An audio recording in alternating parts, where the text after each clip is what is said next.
Presented by Risa Films. मुरझात बहने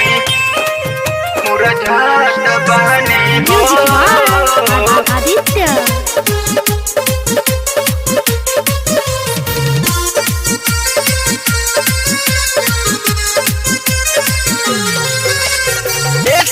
राउत भाभी करेली बुराई, हमरा से रोजा रोजा करेली लड़ाई। ये जी देखी ना समझा करेली लड़ाई।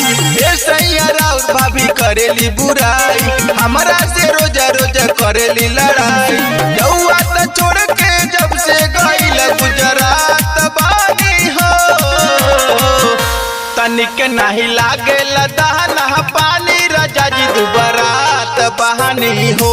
तनिक नहीं लागे दाना पानी राजा जी मुरझात बानी हो।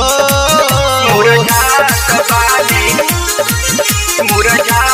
बानी हो।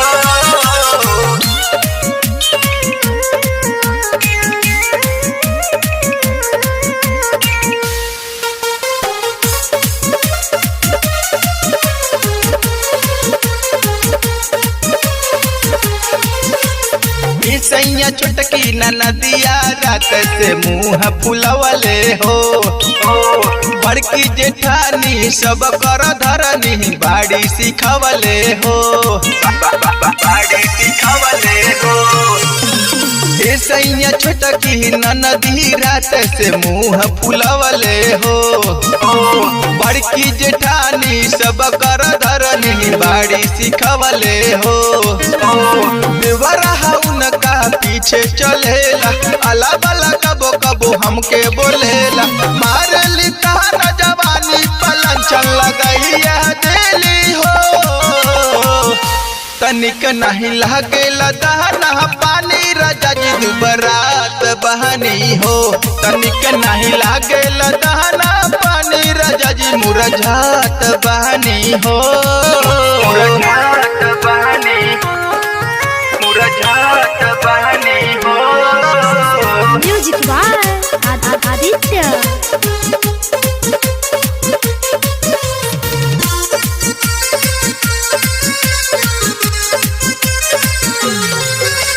सासे ससुर मोर ठीक बाटे, यही से कम बाण दुखबा हो। सैया रवानी सब जनता ने जल्दी चली आई घरवा हो। जल्दी चली आई घरवा हो। सासे ससुर मोर ठीक बाटे, यही से कम बाण दुखवा हो। सैया रवानी सब जनता ने जल्दी चली आई घरवा हो। समर नसीला के कैसे मनाई, कुछ नहीं पूछे कि हई भौजाई। इधर उधर का बात सगर फसई देला हो। त ठीक नहीं लागे दाना पानी राजा जी दुबरात बहानी हो। तनिक नहीं लागे दाना पानी राजा जी मुरझात बहानी हो। टेंशन में मुआई कारे।